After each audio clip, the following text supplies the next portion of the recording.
Coming up on AC 24/7, we'll show you how crypto mining is wreaking havoc on small towns across the country. Plus, we'll tell you what charges actor Alec Baldwin could be facing following a deadly accident on the movie set. And we'll tell you what we're learning about a deadly helicopter crash in Ukraine.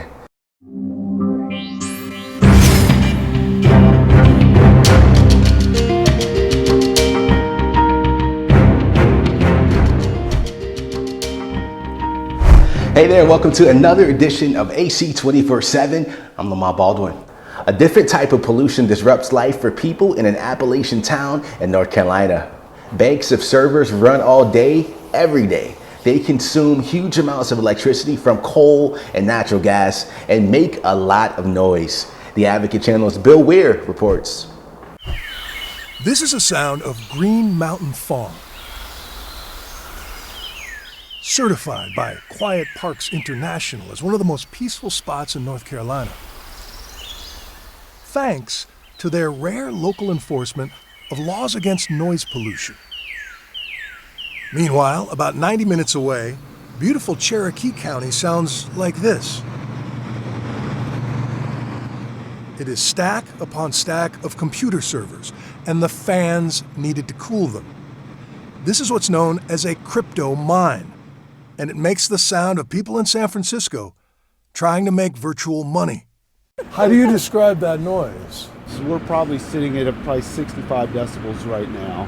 When it's at about 75, 80 decibels, I'd say a jet engine. A jet engine that never leaves. 16 months after the mine fired up without warning, Mike Lugovitz put his house up for sale in frustration. There'd be turkeys out in the field and deer by the hundreds. Yeah. You don't have that anymore. While Tom Lash misses the wildlife, You don't sleep at night. Phyllis Cantrell says she feels trapped. You can actually lay your head on the pillow and hear it hum up through the walls. Have you thought about moving?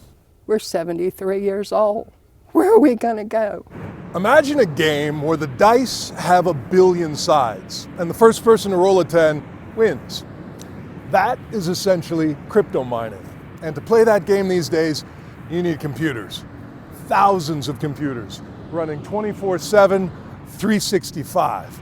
And after China outlawed cryptocurrency and crypto mining, more and more mines like this began popping up in Appalachia, places where the power is cheap and the regulations are either non-existent or unenforced. It's all free. But in this deep red Republican pocket, They've got noise 24/7. Noise and sound studies do nothing to help these people. What are you guys going to do to help? the mine has upended local politics. I like to be behind the scenes, and I like to stir the pot. And I knew that we needed to win an election. Project the noise. Outrage over the mine helped flip the balance of power in November's county election. Call upon U.S. Senator Tom Tillis. I do. Congratulations. Thank you. With the new Board of Commissioners now asking for federal help in ending American crypto mining.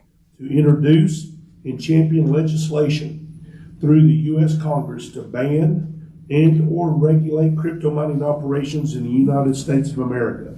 Motion passes. When asked over LinkedIn for reaction, Chandler Song, one of the mine's co-owners, wrote, "Oh boy, they wanted us so bad a year ago." As for the proposed ban, it is unconstitutional to say the least. Song and his crypto mining co-founder made Forbes' 30 Under 30 list a few years ago and recently claimed quarterly revenues of more than $20 million. But when asked follow-up questions, Song went silent. His mine in Murphy has not, so far, but the county attorney is looking for a legal way to shut it down. A cautionary reminder that the next time you hear a place as peaceful as Green Mountain Farm, They're playing roulette with their lives. It's torture. chances are someone got loud and fought for it. Actor Alec Baldwin will be charged with 2 counts of involuntary manslaughter for the fatal onset shooting of Rush cinematographer Alana Hutchins. Prosecutors in New Mexico are also charging the film's armorer, Hannah Gutierrez-Reed. And New Mexico, involuntary manslaughter carries a sentence up to 18 months in prison and a $5,000 fine. The incident happened on October 2022 on the set of the movie Rust. Baldwin was handling a prop gun that contained a live round of ammunition when it was discharged, killing Hutchinson and injuring the film's director. A wrongful death suit was settled out of court. The world is mourning the deaths of senior Ukraine government official after a helicopter carrying them crashed near a kindergarten. Officials say at least 4 people died, including at least 1 child. The Advocate Channel's Emily Schmidt reports on what Ukraine's president blames for the crash. The Advocate Channel's Emily Schmidt reports on what Ukraine's president blames for the crash.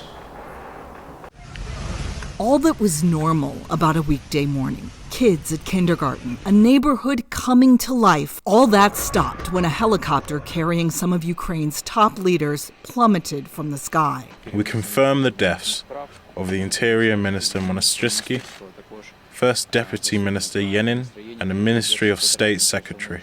All on board died, as did some on the ground. The crash injured at least 24 more, and at least 1 child was among the dead. There are no more accidents. This is the result of the war. Every death is the result of war. Ukrainian security services investigators have not suggested Russian involvement with the crash. They have launched an investigation and say they will look into whether there were any flight rule violations, helicopter malfunctions, or sabotage. Regardless of the cause, the officials, including the Interior Minister interviewed here by CNN in 2022, are thought to be the most senior Ukrainian government officials to have died since last year's Russian invasion. The mourning has started. Moments of silence with the cabinet of ministers. And official condolences from the White House and U.S. Secretary of State.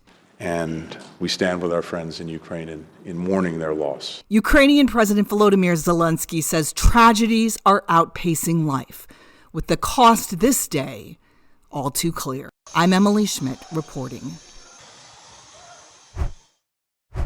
California's intense rain and snow has lifted the state out of an extreme drought classification.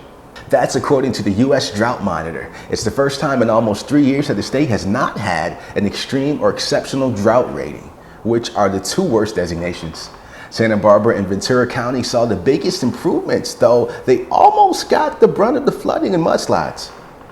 The state is not completely out of the woods yet. More than 90% of the state is still under a drought designation. First-time jobless claims fell to 190,000 last week. That's according to a newly released data from the Department of Labor.